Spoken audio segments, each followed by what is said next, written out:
Of our rally is John Armelagos of the Michigan Nurses Association.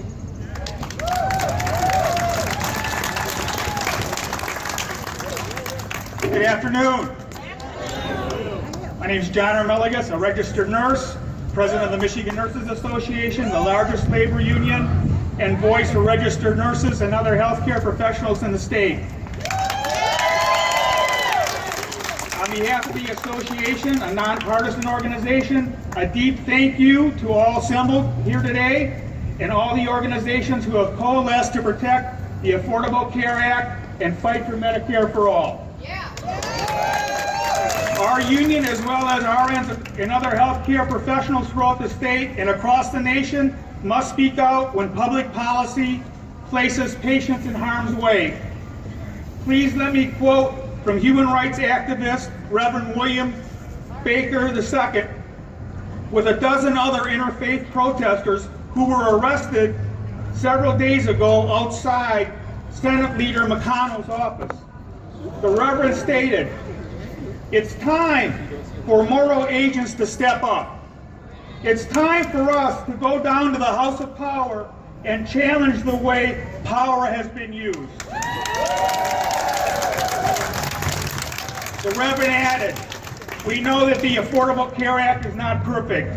In considerable measure, that is because 20 states sabotaged the ACA by refusing to expand Medicaid.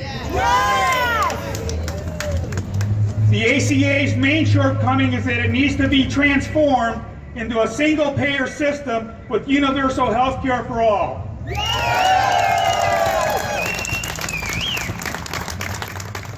Defeating Trump and Trump Care only happened because of a well-organized opposition like the Reverends and others whose actions included bombarding the Senate Majority Caucus with thousands upon thousands of calls that in some offices ran 65-1 against repeal and replace of the ACA.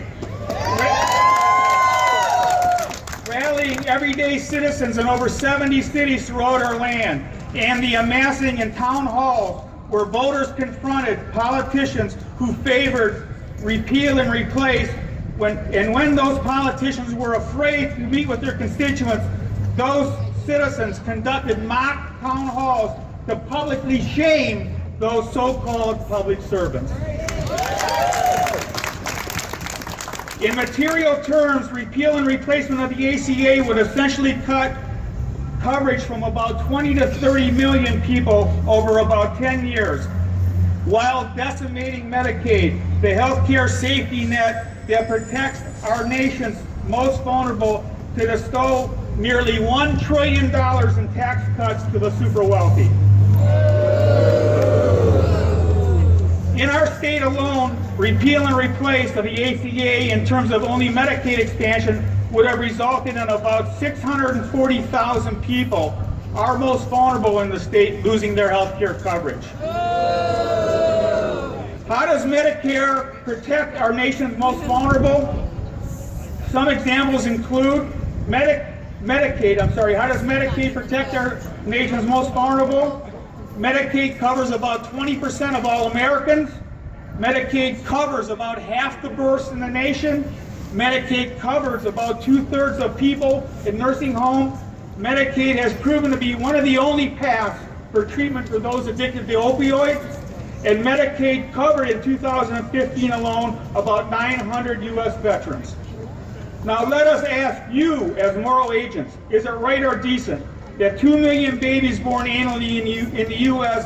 go without coverage so that an ultra-wealthy millionaire making about $4 million a year in this example gets about $200,000 in tax cuts? No!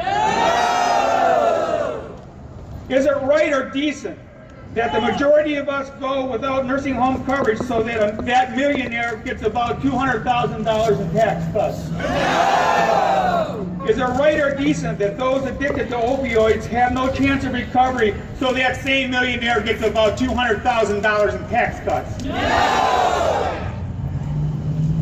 Is it right that a U.S.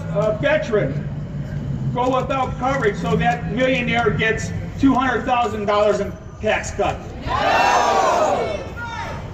That's right. Even with all those protections of the ACA and Medicaid, millions of Americans still have no access to health care. Because of the inherent contradictions of the employer-based, for-profit, private insurance system, we spend about double per capita than other comparable nations, while our health care outcomes are only marginal. For example, we rank 19th in the world in preventable deaths. And about 80% of the counties in our nation trail in life expectancy compared to other nations. With the momentum won by the demise of Trump care, now is the time to push for a comprehensive health care system. Now is the time to join other countries in the industrialized world by achieving universal coverage. As moral agents, we call for the expansion of Medicare, Medicare for all. Like a surgeon who removes a cancerous tumor to save a patient's life, now is the time to excise the inefficiencies and greed and profit of our fragmented system to dramatically improve our nation's well-being. The Michigan Nurses Association calls for a broad and deep coalition of all those of goodwill to fight for the enactment of H.R. 676, Medicare for All, sponsored by Congressman John Conyers. That would create a publicly financed, privately delivered health care system. This common sense single-payer law includes everyone. No one's left behind. Now, one of the hallmarks of the nursing profession includes caring and compassion. Extending care and compassion to our political sphere can only mean that we call for the enactment of Medicare for all. Yes. In returning to Reverend Barber, please let me paraphrase his words. Since faith comes from hearing, we must speak truthfully to those using political power to inflict pain. If they refuse to listen, we must put legs to our thoughts and demand those leaders attend to weightier matters of love, justice, and mercy.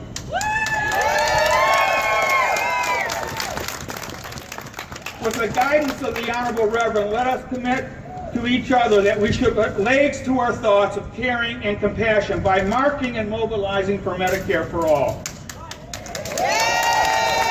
Let me conclude with a simple chant to demonstrate our commitment to one another. When I say everyone in, you say no one out.